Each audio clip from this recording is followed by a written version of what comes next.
Hi friends, welcome to ಗೃಹಿಣಿ all in one by Seema. ಇವತ್ತು ಸಖತ್ ಟೇಸ್ಟಿಯಾಗಿರುವಂಥ ಕಾಯಿ ಹಾಲನ್ನು ಪ್ರಿಪೇರ್ ಮಾಡೋಣ ಬನ್ನಿ. ಇಲ್ಲಿ 1 ಬೌಲಷ್ಟು ಕಾಯಿ ತುರಿ ತೊಗೊಂಡಿದ್ದೇನೆ, ಹಾಗೆ ಬೆಲ್ಲ ಹಾಗೆ ಏಲಕ್ಕಿಯನ್ನು ತೊಗೊಂಡಿದ್ದೇನೆ. ನಾನಿಲ್ಲಿ ಒಂದು ಮಿಕ್ಸರ್ ಜಾರಲ್ಲಿ ಈಗ ಈ ಕಾಯಿ ತುರಿಯನ್ನೆಲ್ಲ ಹಾಕೊಳ್ಳೋಣ.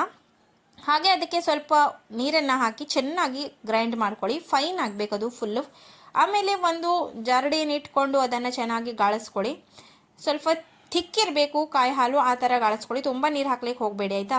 ಈ ಥರ ಎಲ್ಲ ಗಾಳಿಸ್ಕೊಂಡಾದ ನಂತರ ನೋಡಿ ಎಷ್ಟು ಕ್ಲೀನಾಗಿ ಚೆಂದ ಹಾಲು ಸಿಗ್ತದೆ ನಿಮಗೆ. ಇದರಲ್ಲಿ ನಾನಿಲ್ಲಿ ಏಲಕ್ಕಿ ಪುಡಿಯನ್ನು ಹಾಕ್ಕೊಂಡಿದ್ದೇನೆ, ಹಾಗೆ ಬೆಲ್ಲವನ್ನು ತುರಿದು ಹಾಕ್ಕೊಂಡು ಇದನ್ನು ಚೆನ್ನಾಗಿ ಮಿಕ್ಸ್ ಮಾಡ್ಕೊಳ್ತೇನೆ.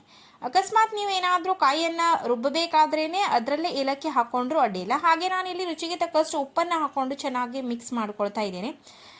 ಸಖತ್ ಟೇಸ್ಟಿ ಆಗಿರ್ತದೆ ಫ್ರೆಂಡ್ಸ್. ಇದು ಇಡ್ಲಿ ಜೊತೆಗೆ, ದೋಸೆ ಜೊತೆಗೆಲ್ಲ ಹಾಕ್ಕೊಂಡು ತಿಂತಾ ಇದ್ದರೆ ವಾವ್, ಯಮ್ಮಿ ಆಗಿರ್ತದೆ. ಒಂದ್ಸಲ ಮಾಡಿ ನೋಡಿ. ಹಾಗೆ ಹೇಗಿತ್ತು ಅಂತ ಹೇಳೋದನ್ನು ಮಾತ್ರ ಮರಿಬೇಡಿ.